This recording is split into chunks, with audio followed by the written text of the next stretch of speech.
Welcome to a short reflection on Canto VIII of Dante's Inferno by Sebastian Mahfoud.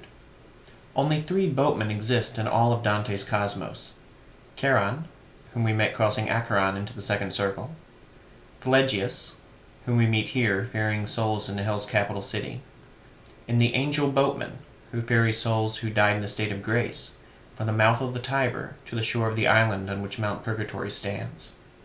While other means of transportation exist within the Inferno. For instance, the centaur Nessus will carry the poets across the shallows of the boiling river of blood. The monster Geryon will fly the poets into the 8th circle. The giant Antaeus will lower the poets into the 9th circle. And Lucia, one of the 3 celestial ladies responsible for Dante's journey, and who is the symbol of divine light and grace, will lift Dante to Peter's Gate. The means of a boat as a method of conveyance is important to the idea of man's essential difference from the animals. The ability to use his reason in the development of technologies that enable him to cross over natural barriers. While the angel boatman bears within him his own complexities, which will be discussed when we meet him, that is, he's not really piloting a boat. We can pause at this point to note that this is one of the things that gives the afterlife a distinctly human character.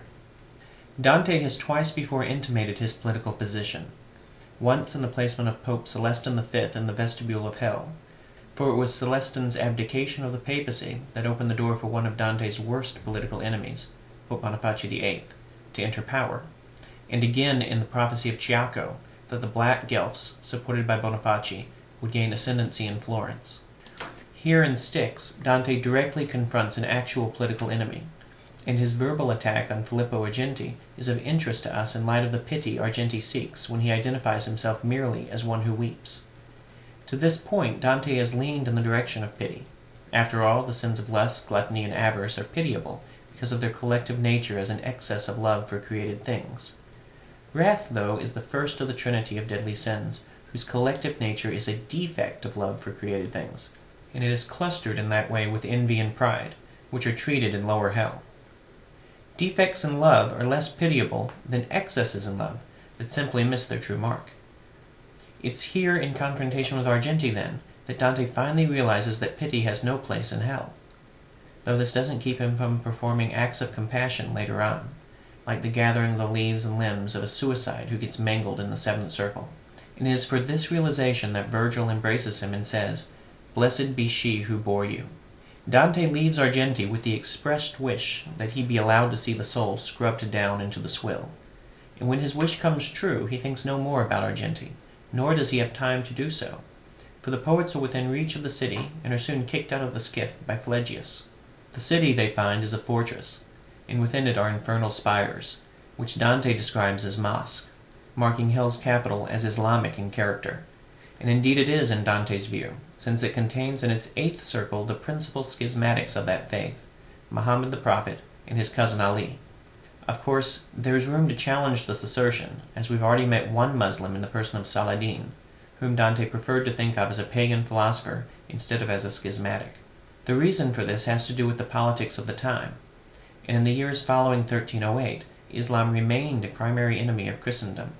Dante continues this theme even in heaven, where he has his grandfather, Cacciaguida, who died in the Crusades, call Islam an evil creed.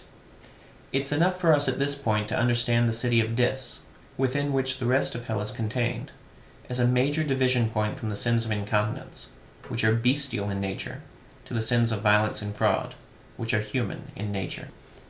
A city is usually a place where a society of persons has come together to form a community for one another's mutual benefit and edification under law, which is an ordinance of reason promulgated for the common good by legitimate authority. This, however, is the anti-city, the anti-community, where persons express a radical autonomy and reject reason, legitimate authority, and a sense of the common good. The poets meet first the rebellious angels who fell with Lucifer during the war in heaven, and the first guardians of hell who are not swayed by Virgil's mantra that heaven has ordained Dante's journey. They actually slam the gate in Virgil's face, a reenactment of their first attempt to keep out divinely ordained visitors at the country gate leading into limbo, when Christ himself showed up to save the righteous among them, an act that ended up both draining hell and populating it, since afterwards the worst sinners in limbo fell into the other circles. Just when we perceive that things are at their worst, hope, to which we living still have access, persists. Virgil ends the canto with his revelation of the coming of the imminent arrival of divine assistance to open the gates, and that revelation is something each of us should bear in mind whenever we experience a dark night of the soul.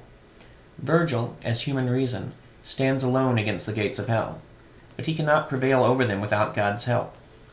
As strong as we are created in the image and likeness of God, whose natural law is written on our hearts, we yet need supernatural grace to perfect our natural gifts, and God provides it through the Holy Spirit who works within us. For us to gain by it, though, we have to consciously participate in the activity of God, in pursuing what Pope John Paul II called in section 41 of Veritatis Splendor, a participated theonomy, since, in his words, man's free obedience to God's law effectively implies that human reason and human will participate in God's wisdom and providence. We're lost otherwise, and fall into wrath and rebellion.